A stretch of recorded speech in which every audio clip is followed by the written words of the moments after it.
entitled parents. They're not fun to deal with, but they're super fun to read about. And today we're going to read about some pretty horrifying entitled parents, and I hope you guys are excited.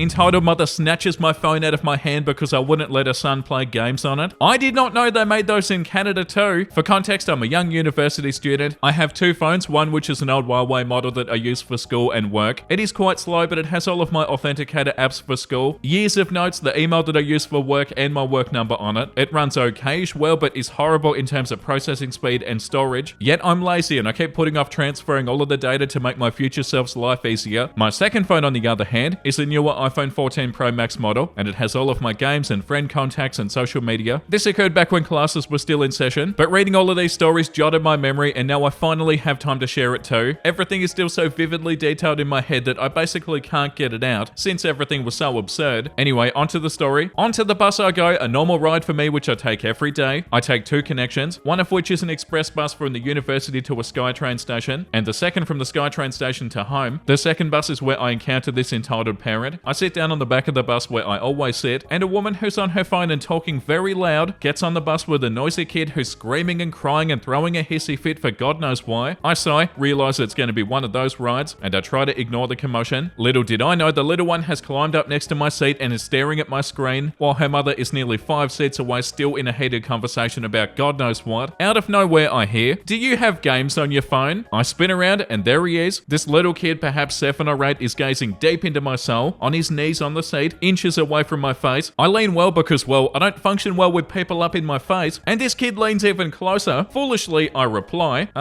yeah? Well, can I play on it? No, go away. But I'm bored. I don't care, go away. The kid then pouts and runs off. I thought that was the end of it. Then a shadow looms over me. I hear a and then again. I try to ignore it, but it was like an unskippable boss fight cutscene. Then out of the corner of my ear, "Young man." I look up. Great, it's the crazy lady. Yeah? Why did you tell my son that he couldn't use your phone? Because it's my phone. You kids are always glued to the screen these days. You can do without it for a single bus ride. At this point, I'm stunned. I don't even respond for a few seconds, and then I slowly reply, "What I do with my phone is none of your business." The lady recoils in shock and anger as if I just buried a puppy alive. "How dare you talk to me like that? Show some respect." She then sees my second phone, my work phone, and says, "You have 2 phones, just give him one. You can use the other one." "No, lady, I'm not giving some stranger's kid my phone." "But you don't need 2 phones." "Lady," I was annoyed at this point, and my tone was starting to get aggressive. "It doesn't matter that I have 2 phones. They're my phones. I won't be giving them to your son. No means no." She rolls her eyes and walks away, her son screaming and clutching the legs of her pants. I tune out the commotion once more, stricken with disbelief and still wondering what in the world just happened. Open up some offline games to decompress. I thought that was the end of everything. How foolish I was. I feel a tug on my backpack as I zone out. I instinctively look from my screen, and the little piece of crap is under the seat, reaching into my bag trying to pull out my second phone. I panic, smack away his hand and shout, "What the hell are you doing?" Now, I'm normally a very calm and reserved person. However, having served 6 full years in the Royal Canadian Army Cadets and currently being a drill instructor, my voice was loud when I wanted it to be. The kid winces and cowers, freezing for a solid moment before crawling out from under the seat, and then runs to his mother crying. I sighed to myself, "Yep, she's back." Before the kid even reached her, she's up and storming over. "How dare you speak to my son like that? Your son tried to steal my phone. Let him have it. Stop being a brat. You can starve your phone for a moment. It's not that big of a deal." Wow, the audacity. I am seething with rage, boiling with anger. Without skipping a beat, I spat back, "Well, if it's not such a big deal, how about you let him have yours? That way you can keep an eye on your little precious angel and start being a responsible parent for once. Your kid being bored is not my responsibility." She turned red and demanded, "Are you calling me a bad parent?" And I responded with, "If you were such a good parent, your kid wouldn't be off trying to steal other people's stuff." Now our shouting match had drawn quite a commotion. I heard a few oohs and dams from the back of the bus. She grew visibly red and snatched my phone from my hand. Not my work phone, the one in my hand. "Give me that. You brats don't deserve these." I was stunned for a second that she actually did something so incomprehensibly stupid. Looking back, I knew I should have done something better, but I sprang up, wrestled my phone from her grasp, and I knocked her down in the process. Crap hits the fan. She starts wailing like a banshee, screaming that I assaulted her. Her son is crying and he's punching me in the legs. The bus screeches to a halt halt and the driver comes running up. Now seeing the situation and me towering over the screeching mother and holding a phone, he assumes that I was the perpetrator. This is quite a long bus, joined together with two different sections, so I assumed that he hadn't heard or saw exactly what was happening, only noticing the commotion in his rear mirror and seeing me knock Karen down after snatching the phone from her grasp. So he says, "Sir, return that device at once and leave the premises, or I'll be forced to call the police." Before he could even finish the sentence, the entire bus explodes with several other passengers speaking up at once, defending my case and telling the driver what had actually happened. The driver held up his hand, backed up, and tried to get everybody to calm down, which took quite a while, especially because the Karen kept on screaming that she was going to have me arrested, that she was going to sue me, that she was going to press charges, etc. Once everything finally calms down, I begin to speak. However, the Karen interjects with, "Sir, he stole my phone from me. I demand to have this." Insert racial slur arrested. "Ma'am, please don't use that language here." He looks like he's about to say something else, but I sigh and I hold up my hand, and in the most calm voice I can muster in the moment, I reply, "Sir, this phone is mine. If you allow me, I'll unlock it." I hold up the phone. It's got an anime wallpaper. Certainly not something that middle-aged women with children would have. I type in the password and the screen is unlocked. The Karen starts screeching again. "He saw me type in my password. That's how he knows." "Lady," a clearly annoyed man in the back speaks up in a booming voice, "there are cameras on the bus. Everything's recorded." At the mention of cameras, she turns white as a sheet, and then without skipping a beat, she drags her crying son to the back door and begins pounding on it, demanding that she be let out, all while screaming obscenities and threatening that she's gonna sue, that she's gonna file a complaint with transit and blah blah blah. That wasn't even it. In the commotion, despite threatening to bite the Karen, somebody had actually called the cops. Right on cue, two officers roll up to the bus with flashing lights. The Karen throws herself at the officers as they're let in and starts spinning some sob story when she's cut off at once by a very annoyed police officer. This was something like 8 at night and was probably nearing the end of his shift or something, because he had an expression like he was absolutely done. Long story short, the bus was halted for something like an hour and 45 minutes. A second one pulled up, which all the other passengers filed out into, not before giving a witness's statement. The camera feed was pulled up, and Karen got placed into the back of a cruiser after she slapped a police officer. One says that they arrived because there was a report of somebody being assaulted on public transport. The police get my contact information, my ID, etc., and they tell me that they'll contact me if anything else needs to be done. I've got no idea what happened to the kid, because I didn't stick around for the aftermath and I just wanted to get the hell out of there. The worst part, my parents, who were always displeased with me coming home late, unfortunately did not believe me. They thought that it was an excuse. Wow, okay. Yeah, I don't even know what to say. Do I even need to say anything? That was unbelievable. Assuming like it was real, of course. Yeah, that's absolutely wild. So awful and so entitled. Sorry that you had to deal with that, OP. Story number 2 is called "Entitled Parents Think They Own My Apartment and Had No Regard for Boundaries." I remember when it was my brother's graduation and my mum insisted that I attend family events. I had just finished my freshman year and I gained 20 pounds from depression and isolation. I thought about transferring colleges and giving up my scholarship because that's how much I hated my college. Nevertheless, I attended his graduation because my mum insisted. I stayed at his place with him for a week before my mum joined us from a different country. I'd started shedding a lot of hair from stress and depression, but I had no idea. Since I was sharing space with him, I had little space to put my belongings. My hair shedded in the bathroom, but I didn't notice it, and it happened for a couple of days where my hair sat in the bathroom. Without warning, my brother aggressively pushed me to the ground and started yelling why I didn't clean it up. He also screamed again because I spread 2 books, a laptop, and snacks on his desk to work on my transfer essays. He kept on pointing at my thighs and laughing. The whole graduation trip I came for my brother turned into emotional scapegoating. I told my mum about this, but she shrugged and said that it's his place and his rules. I failed my college transfer, was extremely exhausted, and suffered 4 years of college. Fast forward 10 years and he got married. My brother and I were not in good terms and had stopped talking. I have my own apartment and I've always avoided family issues when my mum visited me. She brought with her my brother's wife because she was working in my neighborhood and decided to tag her along. I told my mum in the lobby that I don't welcome her, but she brushed it off and said, "Come on, she's family." My mum kept on pushing to let her and the wife in, and I had to push them back away from the door, and I finally snapped. My whole family started mocking me after the incident. My brother even said that he's going to name his child after me, and they all started laughing. They've got no respect for me and my physical boundaries at my apartment, including my mum. What happened to her house, her rules? My mum just shrugged again and said, "Oh, don't worry, she doesn't even want to come to your house. What the hell's wrong with her?" Yet the top comment, "They can't visit if they don't know where you live." Next time you move, don't tell them. If you want to go further, change your number. They're not going to change. Yeah, 100%. No contact, OP. You do not need them. That's so sad. They sound so toxic. And yeah, if they're going to be acting like this, then you don't want them around. Oh, I'm so sorry that you've had to deal with them, OP. The next one is called "Parents Forbade Me from Getting a Haircut My Whole Childhood. I got my haircut as an adult, and my mum was judging me for it. I was forced to have very long hair. I was told that it was because my mother said that her mother forced her to keep her hair short, and she said that it traumatized her. I honestly felt like Rapunzel with my long-ass blonde hair and not being allowed to change it. I told my mum when I was a teenager that I was sick of my long hair and I wanted to change it. She said absolutely not. I decided to get my hair cut and donate the hair to charity. My mum crapped all over the idea, saying that I was going to regret it and have a mental breakdown over the change. Oh, wow. I was an adult, but I didn't have enough money for a car, so I needed a ride. I asked my mum for a ride and my mum refused, so I got my dad to drive me. She acted like I was going to get an abortion. She was so unhappy. When I got home with my new hair, she never once gave me a compliment. She barely looked at me. I loved my new hair too much to care what she thought, but it was shocking for a woman in her 60s to get petty because I chose to do something for myself. She thinks she owns my hair. I wonder if she never said anything about my hair because she was mad that she was wrong and that I had no regrets. Everybody else liked my hair. My dad wasn't happy with the idea but grew to accept it. Oh my god, imagine saying that to you, where your mum said that you'd regret it and you'd have a mental breakdown over the change. Imagine saying that. That's such an awful thing to say to your kid. And yeah, congrats OP.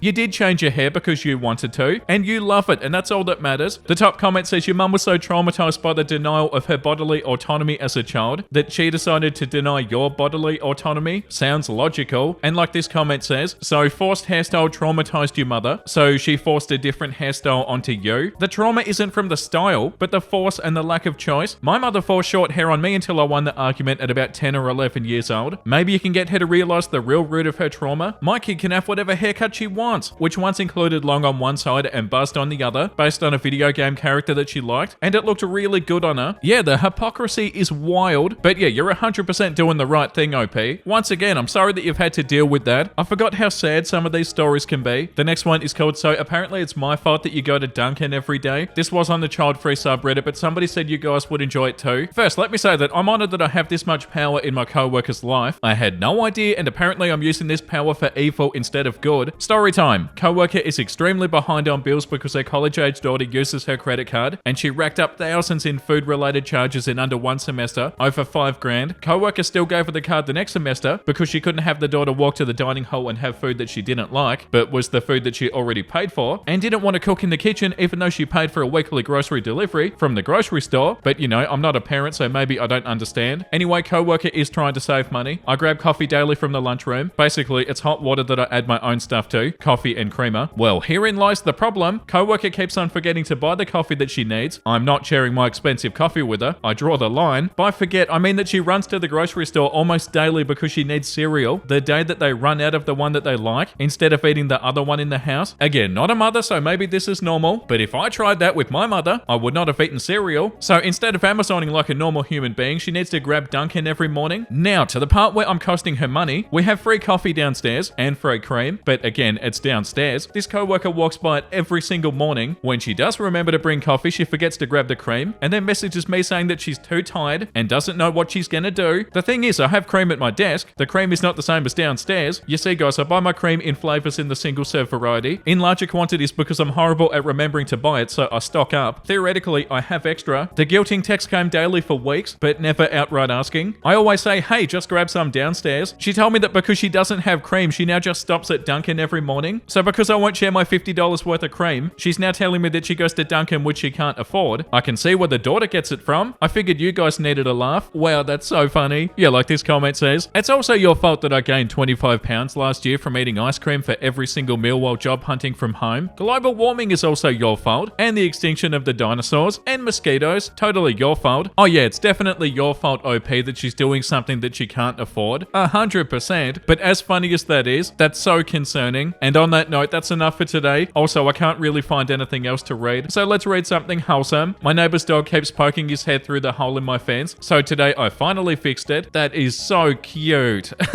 You did such a good job, OP. That's so adorable, and such a good idea too. I feel like everybody should do that. Yeah, the top comment, haha, damn, what a fantastic idea. If I saw this every morning, my day would be much better. Pays attention, nice and quiet, stays off his phone. No, is a beautiful little kitty cat. Cats are absolutely perfect, aren't they? 6:30 a.m. My son, Dad, play. Dad, play. Me, buddy, I've only gotten 3 hours of sleep. My son, okay, I love you, Dada. Me, jumping out of bed. Did you just say I love you? What are we playing? Wow, so beautiful. That's so cute. You sound like an awesome dad. I look great today. Whoa, she looks great too. And the title says see beauty in yourself and see it in others. Yeah, that's so true. We're all beautiful. Thank you for watching. watching, everybody. I hope you had a wonderful time. And if you did and you want to see more videos like this, make sure you like and subscribe. And the comment of the day today goes to Shiny Kristen. My 4-year-old heard Vincey's voice and came in asking why I was watching Bluey without her. Oh my god, that's so funny. Hey, I'm Bluey. Wait, I'm actually not. I've never even seen Bluey before. That's so funny. No, I'm actually not Bluey. That's adorable. I hope you guys enjoyed today's episode. It was an absolute adventure like it is every single day. And with that being said, make sure you look after yourself and make sure you have a beautiful, amazing rest of your day. And you know what I'm about to say because I say it every single day. Bye!